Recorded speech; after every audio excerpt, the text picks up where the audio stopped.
ఆప్కి అదాలత్లో రాజకీయ విశ్లేషకులు ప్రశాంత్ కిషోర్ మీద ఆరోపించబడ్డ ఆరోపణ ఏంటంటే ఈయన రాజకీయ నాయకులందరికీ కూడా ఈయన దిశానిర్దేశం చూపించగల నేర్పరి. మీరు ఎలక్షన్లలో ఎప్పటి నుంచి ఈ డేటా అనాలిసిస్ ఇలా డిజిటల్ మీడియా సహాయంతో మీరు కొన్ని విశ్లేషణలు అందరూ రాజకీయ నాయకులు ఫాలో అవుతూ ఉన్నారు? అంటే మీ విశ్లేషణ అవసరం. ఏం జరుగుతోందో అనేది ఎవరి దగ్గరైనా అంటారా? సర్వే చేస్తున్నా ఉంటారు. సరే, ఏ విధంగా సర్వే అంటారో, ప్రశాంత్ కిషోర్ దగ్గర మనుషులు ఉన్నారు అంటారు అందరూ. వాళ్ళు కూడా పనులు చేస్తారు, ఆయన్నే ఫాలో అవుతున్నారని. ఉన్నారు. 20,000 మంది పైన పిల్లలు ఉన్నారు. వాళ్ళు ఏదో ఒక విధంగా ఈ డొమైన్కి సంబంధించి ఉన్నారు. మేము వచ్చి దీన్ని 2011లో దీన్ని ప్రారంభించినప్పుడు అప్పుడు మాకు ఐడియా లేదు ఇది ఒక డొమైన్గా మారుతుందని. రోజుగా అది పెద్దగా మారిపోయింది. ముఖ్యంగా ఎలక్షన్లో నించే వాళ్ళు కూడా ప్రొఫెషనల్ ఎక్స్పర్ట్ లేకపోతే ప్రొఫెషనల్ సపోర్టర్స్ మాటల్ని అర్థం చేసుకుంటున్నారు. ఎందుకంటే ఇప్పుడు మీరు చూపించినట్టు ఎలక్షన్స్లో చాలా మంది నాయకులకి అదేంటంటే పబ్లిక్ ఏమనుకుంటున్నారంటే ప్రొఫెషనల్ సపోర్ట్ వల్ల ఇంకా బెటర్గా ఉండొచ్చు అనుకుంటున్నారు. మామూలుగానే ప్రజలకి ఏ విషయంలో సంతోషం దొరుకుతుందో మళ్ళీ దాన్ని వాళ్ళు పాటిస్తాం ప్రారంభిస్తారు. ఇందులో పనిచేసే వాళ్ళకి స్కూలు ఇంకా డిగ్రీ అనేది ఏమీ లేదు. అందులో ఎవరైతే ప్రశాంత్ కిషోర్తో పనిచేశారో వాళ్ళు ప్రశాంత్ కిషోర్ పనిచేశారని రాసుకుంటారు. అందువల్ల చాలా మందికి పని దొరకటం నాకు సంతోషం. మీరంటున్న ఈ విధానంలో కొంతమంది ఉంటున్నారు. లేదు, అదేంటో చూసారంటే ఒకవేళ ఏదైనా డాక్టర్ ట్రీట్మెంట్ అయిన తర్వాత ఆ మనిషి చనిపోతే దానికి మీరు మెడికల్ కాలేజీని తప్పట్లేదు కదా, కారణం లేదు కదా. అయితే ఈ సైన్స్ ఎంత అక్యూరేట్గా ఉంటుంది? నేనేమంటానంటే ఎగ్జిట్ పోల్స్ లో చాలా అవకతవకలు ఉన్నాయని. మొదటి విషయం ఏంటంటే నేనేం పోస్టర్ని కాదు, మేము చేసేది పోస్టరింగ్ కాదు. రెండో విషయం ఏంటంటే మేము 10 సంవత్సరాలుగా చెప్పేది వీఆర్ హైలీ ఓవర్ రేటెడ్. ఎలాంటి ప్రొఫెషనల్ సపోర్టు గెలుపు పోటమిని చేయలేరు. నాయకులే ఎలక్షన్లో గెలుస్తున్నారు, పార్టీ గెలుస్తుంది, ఆ కష్టపడిన వాళ్ళ ప్రయత్నం గెలుస్తుంది, ప్రజల ఓటు గెలిపిస్తుంది. మా ప్రొఫెషనల్ ఆ విషయంలో ఆర్గనైజ్ చేయడంలో కొంచెం బెటర్గా సహాయం చేస్తున్నారు. ఒకవేళ మీకు ఆపరేషన్ అవసరమైతే, ఆపరేషన్ థియేటర్ అవసరమైతే డాక్టర్ బెటర్గా ఉండాలి. ఒకవేళ మీకు కూడా అసిస్టెంట్ ఎవరు లేకపోతే, మీరు పెద్ద సర్జన్, మంచి సర్జన్ అయ్యున్నా కూడా ఒక ఆపరేషన్ థియేటర్లో మీరు బాగా పనిచేసినా సరే ఏదో తప్పు జరిగే అవకాశం ఉంది. మీ సపోర్ట్ సిస్టమ్ చాలా బాగుంటే so you would be able to deliver things better. So మీరు అంత క్రెడిట్స్ ఇవ్వక్కర్లేదు ఎవరికి, ప్రశాంత్ కిషోర్ ఇంకా వేరెవరికైనా, లేకపోతే ఎవరైనా ఓడించినా గెలిపించినా at based on the margin weak little bit of the efficiency in the whole. కానీ అంతా తలకిందులైంది. ఎగ్జిట్ పోల్స్ జరిపేవారు తప్పు చేశారు, మాట అయితే మీ మీద పడింది. మీ పైన లేదు, మీడియా ముందా మొత్తం కవర్ అయిందిగా. నేను కూడా స్టాక్ ఎక్స్చేంజ్ రేటు కూడా ఎక్కువగా పెరిగింది అని అంటారా? లేదు, అదేంటంటే వేరే. ఇది మూర్ఖులు మాట్లాడే మాటలు. ఒకవేళ ఈ రిజల్టే వస్తుందని ముందే తెలిస్తే ఆ రిజల్ట్ని అప్పుడు చేంజ్ చేయాల్సిన అవసరమే లేదు. స్టాక్ మార్కెట్ని 2 సైడ్ నుంచి గెయిన్ చేయొచ్చు కదా. 240 వస్తుందని ముందే తెలిసింటే మార్కెట్లో షార్ట్ అయ్యి డబ్బుని సంపాదించొచ్చు.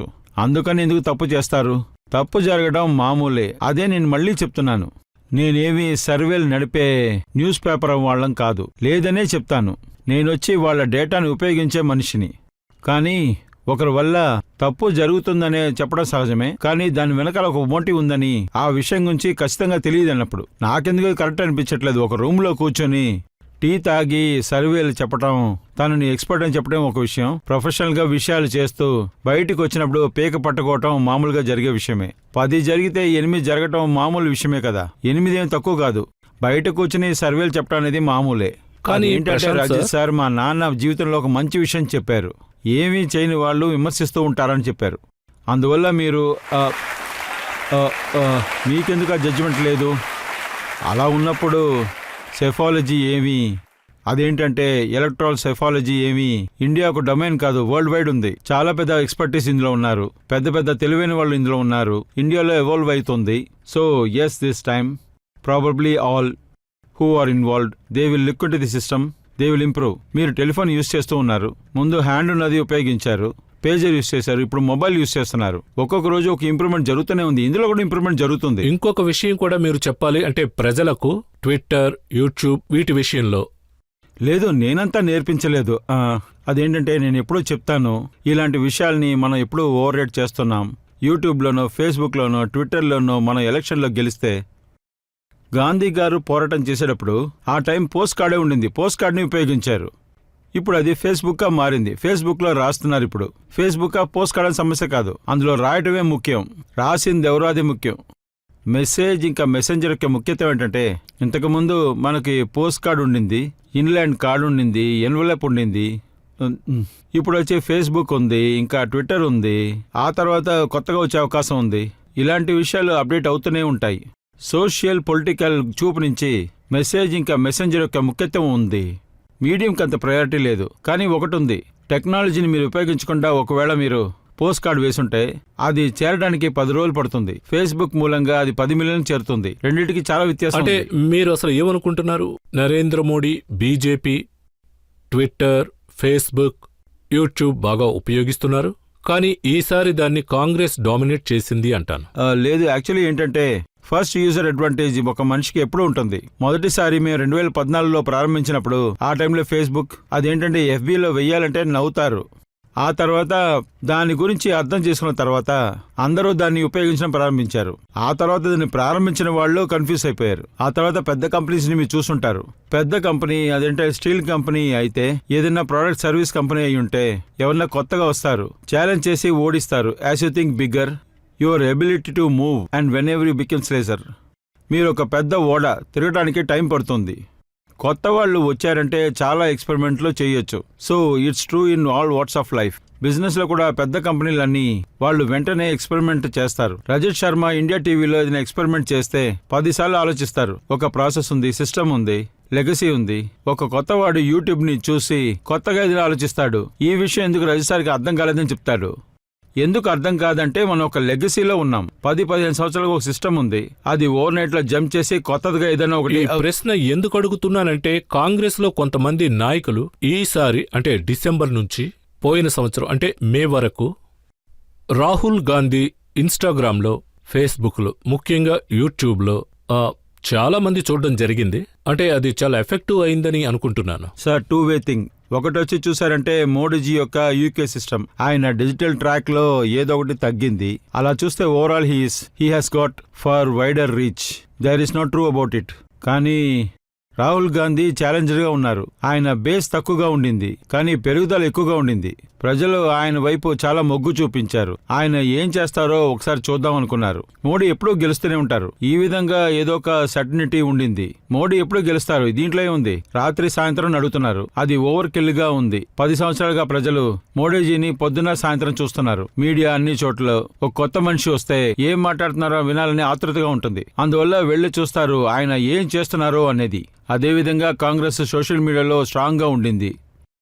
ఇప్పుడు ఆయన ఏమంటున్నారంటే, మోడీ నియంతలో ఉన్నారు, మోడీ ఓడిపోతారు, మోడీని సైకలాజికల్గా మేము వీక్ చేశాం, ఆయన కాన్ఫిడెన్స్ ను మేము తగ్గించామని. ఇది వాళ్ళ సొంత విషయం అయ్యుండొచ్చు. నేను చెప్పడంలో ఏముందిలేండి, మాకన్నా అర్థం చేసుకోవడం ఎక్కువ. నాకేమనిపిస్తుంది అంటే arrogance is something which you should avoid in politics. అది బీజేపీ అయినా సరే, కాంగ్రెస్ అయినా సరే, మాకైనా సరే, ఎవరికైనా సరే. అదేంటంటే సమాజంలో ప్రజలు అరగెన్స్ని ఇష్టపడరు. ఒకవేళ వాళ్ళు చాలా అరగెంట్గా తెలిస్తే, గెలుపులోనూ ఓటమిలోనూ చూడడానికి అరగెంట్గా అనిపిస్తే ప్రజలకు అది నచ్చనేసదు. కానీ ఏదో విధంగా దేశంలో ఇవాళ మంచి రిజల్ట్ వచ్చింది. మోడీజీని పైన కూర్చోబెట్టారు. అదేవిధంగా మీరు దేవుడు కాదని చూపించారు కూడా. సులువుగా నడపండి, మీరే నడపండి, కానీ బాధ్యతగా ఉండండి అని చెప్పారు. ప్రజలు ఇలాంటి మెసేజ్ ఇచ్చారు, మీరు నడపండి. వాళ్ళు రాహుల్ గాంధీని నడపమనలేదు, మోడీ మీరే నడపండి, కానీ డిక్టేటర్ లాగా నడపొద్దు, ఒక నిజాయితీ గల ప్రజాస్వామ్యంలా నడుపు, కాస్త జాగ్రత్తగా నడపమని ప్రజలు మెసేజ్ ఇచ్చారు. అంటే రాహుల్ గాంధీ జూన్ నుంచే మాట్లాడడం ప్రారంభించారు. ఈ ప్రభుత్వం నిలబడదు, చాలా వీక్ గా ఉంది అన్నారు. ఇప్పుడు చూశారంటే రాహుల్ గారికి అనుభవం ఎక్కువగా ఉంది. ఆయన బాగా అర్థం చేసుకుంటున్నారు. ప్రభుత్వం యొక్క నడవడిక చూస్తుంటే నాకు 2 విషయాలు బాగా అర్థమవుతుంది. తర్వాత 2.5 సంవత్సరాల్లో 9 రాష్ట్రాల్లో ఎలక్షన్ రాబోతుంది. స్టార్టింగ్ విత్ జమ్మూ కాశ్మీర్, ఆ తర్వాత హర్యానా వస్తుంది, మహారాష్ట్ర వస్తుంది, ఢిల్లీ, జార్ఖండ్, బీహార్, ఆ తర్వాత వెస్ట్ బెంగాల్, తమిళనాడు, అస్సాం. ఈ 9 రాష్ట్రాలు ఎలక్షన్ని నిర్ణయిస్తుంది. ఈ ప్రభుత్వం యొక్క స్టెబిలిటీ వచ్చి ఎలా ఉంటుందని, ప్రభుత్వం ముందుకు వెళ్లే డైరెక్షన్ ఎలా ఉంది. ఈ 9 రాష్ట్రాల్లో బీజేపీ 5లో ఓడిపోయిందంటే ఖచ్చితంగా ఆ ఇష్యూ పైన పెద్ద స్టెబిలిటీ వస్తుంది. అయితే మీకు అనిపిస్తుందా ఇలాంటి విషయాలన్నీ సిస్టమ్ వల్లే జరుగుతున్నాయి? అంటే వీటి గురించి ఒక 1 అవర్ మాట్లాడాక రాహుల్ గాంధీ అన్నారు ప్రభుత్వం లేదు, ఇంకా కార్గే గురించి, ఇంకా తేజస్వి యాదవ్, సంజయ్ సింగ్, ఇలా వీళ్ళందరికీ సమాధానాలు చెప్పారా అని. ఇంతవరకు రాహుల్ గాంధీని ఆపోజిషన్ని క్రిటిసైజ్ చేస్తూ ఉన్నాం, వీళ్ళు కోఆర్డినేట్ని యాక్సెస్ చేయట్లేదు అని.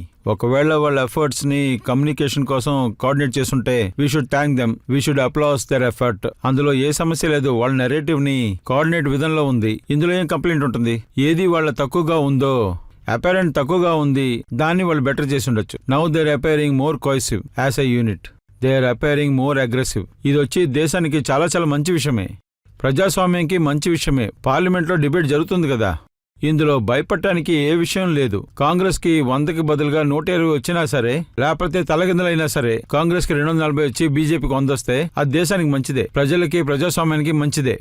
అది నాయకులకు ఎలా ఉన్నా ఎప్పుడు బాగుండదంటే ఆపోజిషన్ కి 20-25 వచ్చి ఒకే పార్టీకి 400 వస్తే అలా జరగకూడదు. అందులో ఏ సమస్య లేదు. అప్పుడు వాళ్ళు రివైవ్. అంటే జరిగిన విషయాలన్నీ మంచివే అంటారు? లేదు, నా దగ్గర మీరు అలాగా నా దగ్గర మీరు ఇలా అడిగితే, నన్ను మీరు ఇలాగ అడిగితే నేను ఖచ్చితంగా ఇదే చెప్తాను.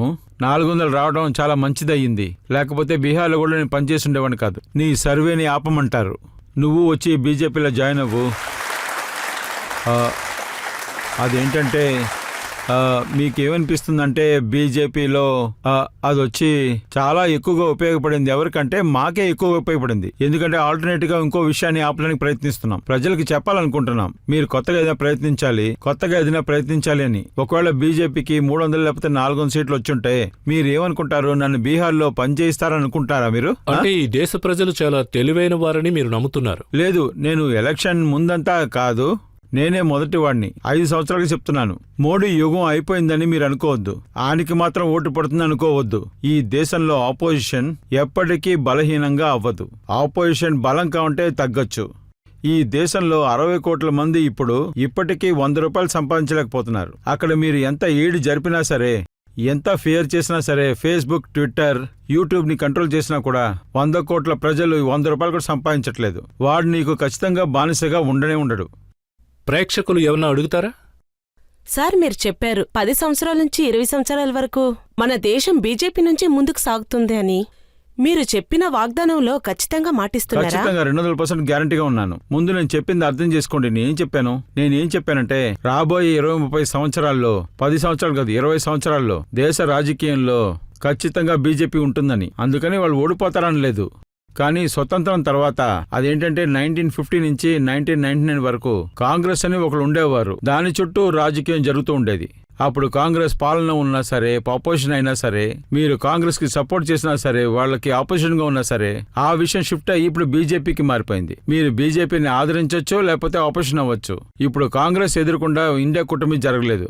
అది 1988లో రాజీవ్ గాంధీ ఎదురుగా జరిగింది, ఇందిరాగాంధీ ఎదురుగా 1977లో జరిగింది. ఆ చూపులో మీరు ఇప్పుడు ఈ దేశంలో దాదాపు 30% ఓట్లు మీరు తీసుకున్నారంటే 30% ఓటు ఓవర్నైట్ రాలేదు. అది చాలా సంవత్సరాలుగా చేసిన ప్రయత్నం. అదేంటంటే మీ పార్టీ, మీ కూడా ఉన్న వాళ్ళ మనుషుల కష్టాలు. అది ఒకే రోజులో పోదు కూడా. 1-2 ఎలక్షన్లో ఓడిపోవటం వల్ల కాదు, కొన్ని విషయాలు అలాగే ఉంటాయి. ఆ కోణంలో చెప్తున్నాను. నేను మళ్ళీ రిపీట్ చేస్తున్నాను, రాబోయే 20-30-40 సంవత్సరాల వరకు బీజేపీ చుట్టూ రాజకీయం జరుగుతూనే ఉంటుంది. దానికి అర్థం, నేను మళ్ళీ రిపీట్ చేస్తున్నాను, బీజేపీ ఓడిపోదని. కానీ రాజకీయంగా వాళ్ళు ఒక పెద్ద శక్తిగా బీజేపీ ఖచ్చితంగా ఉంటుంది.